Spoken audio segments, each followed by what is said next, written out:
오늘 본문 말씀에 이 합력하다라는 말의 사전적인 의미는 어떤 사람이나 단체가 다른 사람이나 단체와 또는 둘 이상의 사람이나 단체가 흩어진 힘을 하나로 합하다, 그런 뜻입니다. 즉 함께 일한다는 의미로 해석을 할 수가 있는 것입니다. 개인주의가 점점 팽배해지고 있는 이때, 또 1인 가구가 점점 증가하고 있는 현재에 함께 일하며 함께 좋은 결과를 가져온다는 것, 이건 정말 생각만 해도 아름다운 일이고 생각만 해도 굉장히 중요한 일인 것입니다.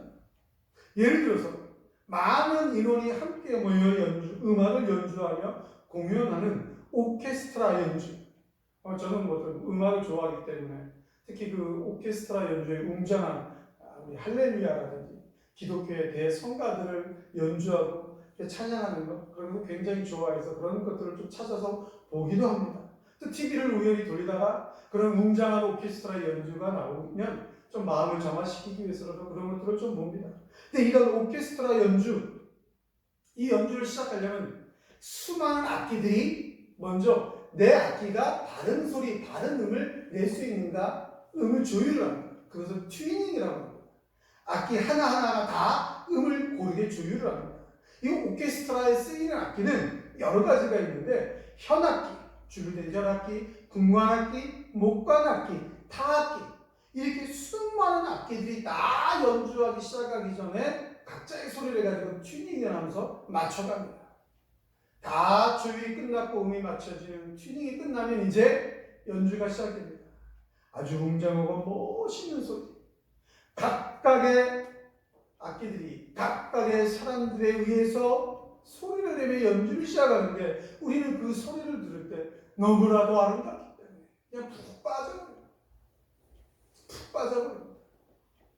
그 한 하모니, 합력하여 소리내는 그 놀라운 소리에 우리는 아름다움을 금치 못합니다. 이렇게 수많은 악기들이 각자의 소리를 내는데도 불구하고 아름다운 음악으로 들리는 이유는 딱 한 가지입니다. 지휘자 한 사람의 지휘에 의해서 어떤 때 소리를 내고 어떤 때 멈추고 어떤 때 세게 내고 어떤 때 약하게 내고, 이 모든 수많은 악기들이 그 지휘자 한 사람의 지휘하에 딱딱 움직여질 때 우리는 그 오케스트라 연주를 듣고 아름다운 음악이다 라고 칭찬하게 되는 것입니다. 그런데 그 수많은 악기들 중에 단 한 악기라도, 단 한 사람이라도 지휘자의 지휘를 보지 않고 지휘자의 그 지시를 따르지 않고 내 소리를 내 마음대로 낸다, 음악은 깨지는, 그 순간 그 음악은 깨지는 것입니다.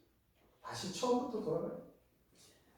각자의 소리를 내는 악기는 퇴출당하는 것입니다. 오늘 성경은 우리들에게 아주 익숙하며 유명한 구절로서 성도들의 중만론적인 영광과 성화 과정에 함께 하시는 성령님의 사역을 말씀하고 있습니다. 사도 바울은 본문의 말씀을 통하여 하나님의 구속 계획과 그분의 신실하심에 근거하여 하나님의 부르심을 받고 의롭다 하심을 얻어 성화의 과정에 있는 성도가 영화롭게 될 것과 성도의 구원이 절대 변할 수 없는 확실한 진리임을 선언하면서 동시에 그 선언과 함께 그 구원받은 성도들이 합력할 때 어떠한 일이 일어나는가, 함께 한 소리를 낼 때에 어떠한 일이 일어나는가를 강조하여 말씀하고 있는 것입니다. 이런 본문의 말씀을 통하여 오늘 우리는 합력하는 자들이라는 제목으로 말씀을 받을 때 우리 성도들이 받은 축복이 과연 무엇인지, 그리고 우리 성도들이 과연 삶을 위해, 우리의 삶을 통해 무엇을 위해 합력해야 하는지 깨닫고 함께할 은혜 받는 시간이 되기를 간절히 축원합니다. 합력하는 자들이란 첫째, 성령님의 도우심으로 살아가는 자들.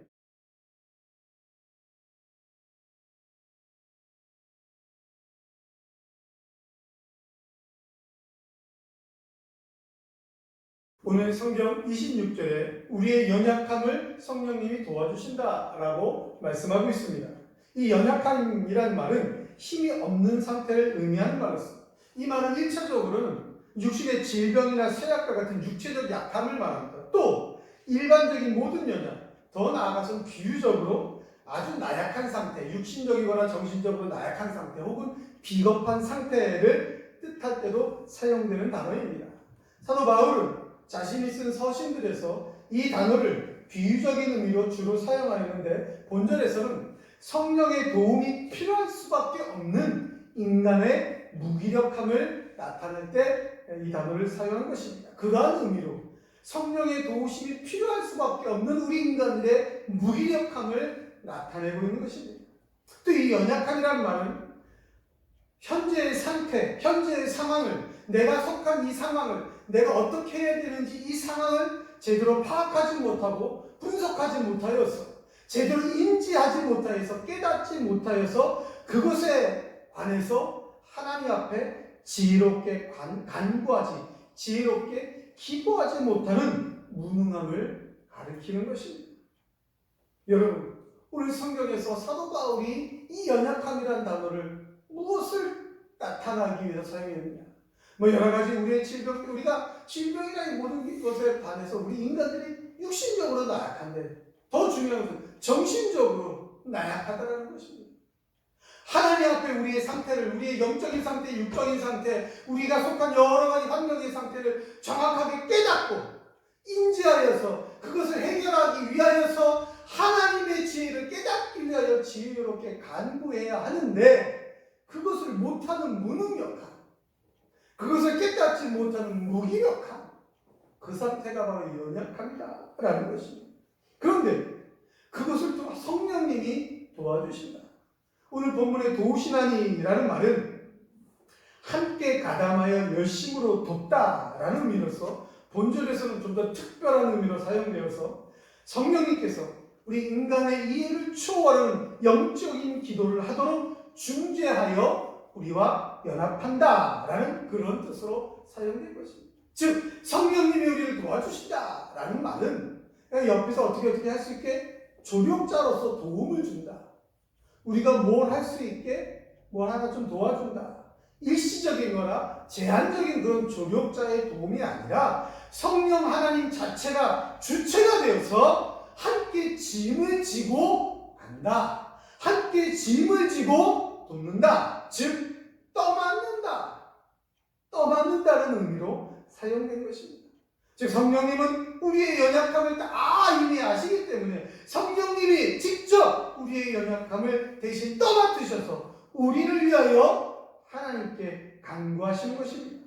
그래서 우리는 아무리 어려운 시험이나 환난, 실패를 만난다 할지라도 성령님이 주체가 되어 우리 성도들을 도와주시기 때문에, 우리 성도들을 위하여 직접 간구하시기 때문에 우리는 두려워하거나 낙심할 필요가 전혀 없다라는 것입니다. 우리 여기 성령님이 간구하시느니라, 이 간구하시느니라라는 말은 누구를 위하여 중재하여 탄원하다, 탄원해 주신다, 그런 뜻입니다. 제3위이신 성령 하나님께서 성령 자신을 위하여 탄원하고 중재할 일은 전혀 없습니다. 성령 하나님이시기 때문에 성령님 자신을 위해 탄원할 일은, 중재할 일은 없는 것입니다. 바로 우리들을 위해, 바로 우리들을 위하여 성령님이 어제나 오늘이나 변함없이 하나님 앞에 탄원하면서 중재해 주시는 것입니다. 그리고 그 성령님께서 우리를 하나님 앞에 중재하며 탄원하여 간구하시는 방식은 말할 수 없는 탄식이다. 이 말할 수 없는 탄식이라는 말은 말로 표현할 수 없는 그런 뜻입니다. 어떤 의미가 없고 말이 안 되는, 그런 이해가 안 되는 상황이다, 그런 의미가 아니라 우리 인간들의 편에서 인간들이 이해하기 쉽게 표현을 해보면 인간의 언어로 다 표현할 수 없을 정도로 애통해하고 안타까운 마음, 안타까운 심정으로 성령님이 우리를 위해 기도해 주십니다. 그 성령님이 주체가 되어 우리를 도와주시는 방법은 바로 우리의 마음속에 작용하여서 우리가 하나님 앞에 간구하게 하시는 것입니다. 서두에 말씀드린 대로 우리의 연약함은 하나님 앞에 어떻게 기도해야 되는지를 모르는 거예요. 그러니까 내 생각만 아는 거예요. 그러니까 내 생각은 이것 주세요, 저것 주세요 막 요청만 하는 거예요. 그러다가 안 되면 외면하고 돌아서는 거예요. 쉽게 예를 들면 어떤 사람을 위하여 기도하였는데 그거 뜻대로 안 되면 하나님이 없다 다른 데 가는 거예요. 지금 내가 필요한 거는 이 코로나19 걸리지 않는 거예요. 그렇게 기도했는데 코로나19 걸렸어요. 그럼 하나님이 없다? 그건 기도도 아니고 강구도 아니고 우리의 연약한 것입니다. 우리의 연약한 것입니다. 그러나 성령 하나님이 우리의 연약함을 이미 아시고 그것을 대신 또 맡으시고 우리의 마음속에서 우리를 위하여 하나님 앞에 중재하시기 때문에 우리가 하나님의 능력을 그것을 깨닫고 하나님이 원하시는 대로 하나님 앞에 하나님의 뜻을 위하여 기도할 수가 있는 것입니다. 그래서 우리는 이러한 성령 하나님의 힘을 힘입어서 그 은혜를 힘입어서 그 말할 수 없는 탄식을 힘입어서 하나님 앞에 기도함에 동참하여야 하는 것입니다. 우리의 마음을 통하여서 성령님이 하나님 앞에 우리가 스스로 온전히 기도할 수 있게 하시는 능력을 주셨기 때문에 우리는 세상에서 만나는 모든 일들 가운데 두려워할 필요 없이 하나님 앞에 기도할 수 있다는 것입니다. 현존한 우리 지구상에 있는 모든 피조물들은 다 연약한 존재입니다. 하나라도 연약하지 않은 것이 없다는 것입니다. 무엇인가 강한 상대가 나타나면 그 강한 상대 앞에서 움츠러들고 위축되며 살아가는 연약한 존재다라는 것입니다. 실패를 두려워하여 아예 강자 앞에 무릎 꿇고 살아가게 되는 연약한 피조물들입니다. 약육강식의 법칙 아래 언제나 주변 상황 앞에 두려워하는 존재들입니다. 지금 여러분 우리는 코로나19 때문에 2년 동안 얼마나 두려워하며 살았습니까? 코로나19 앞에 벌벌 떨면서 하나님 앞에 나오지도 못하고 비대면 예배라는 이상한 단어를 하나 만들어가지고 그렇게 거기에 순종하면서 하나님 뜻, 하나님 말씀이 아닌 이상한 단어 앞에 순종하면서 하나님 앞에 나오지도 못하고 있지 않습니까? 무엇을 두려워해요?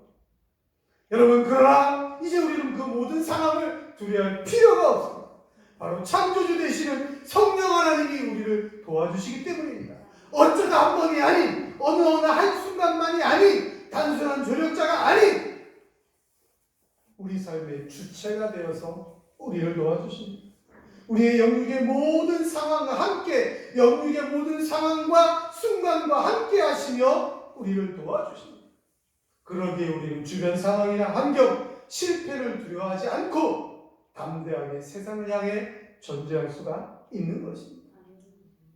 하나님의 이름으로 모여 함께 구원받은 성도로서 합력하는 자들은 이렇게 성령님의 도우심으로 살아가는 자들입니다.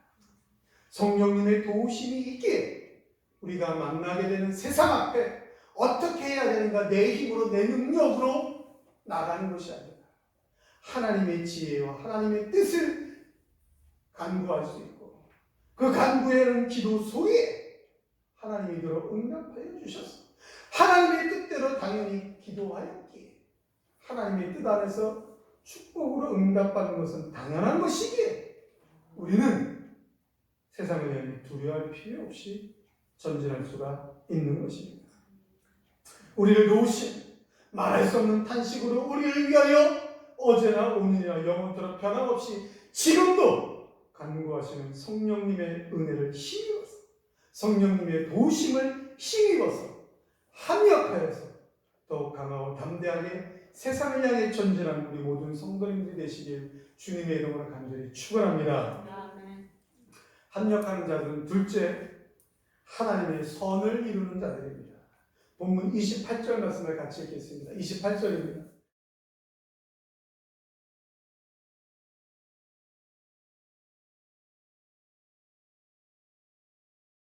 오늘 이 본문 28절의 말씀은 하나님의 은혜로 구원을 받은 모든 성도들에게 임하는 영적 축복에 대한 놀라운 선포가 기록된 유명한 구절입니다.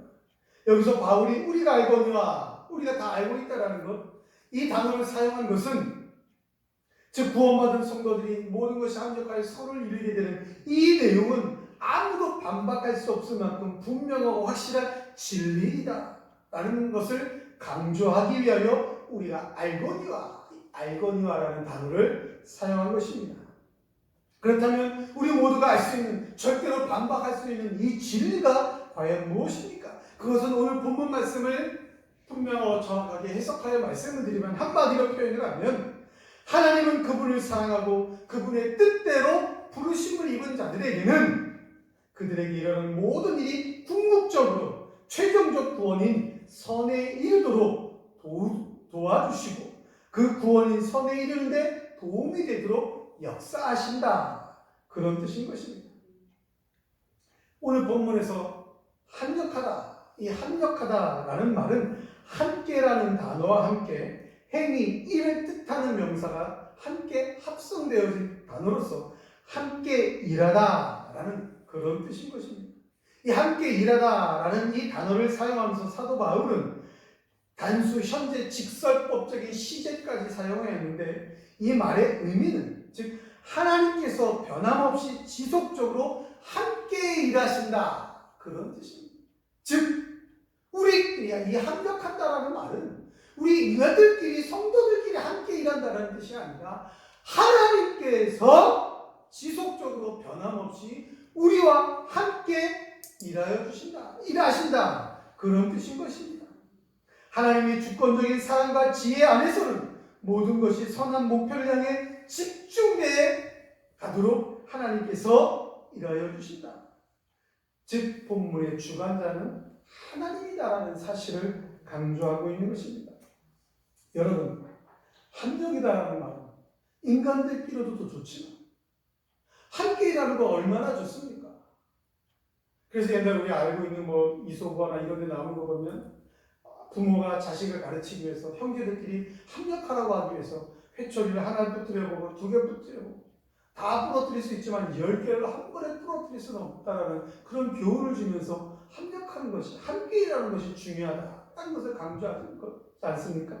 성경의 잠언에도 한 겹줄은 쉽게 끊어지고 3겹줄은 아니다, 끊어지지 않는다, 이렇게 합력이다라는 것이 중요한 것입니다. 그런데 인간들끼리도 합력하는 것이 중요합니다. 하나님이 함께 해주시면, 하나님께서 함께 일해 주시면 얼마나 은혜요, 얼마나 축복이겠느냐라는 것입니다.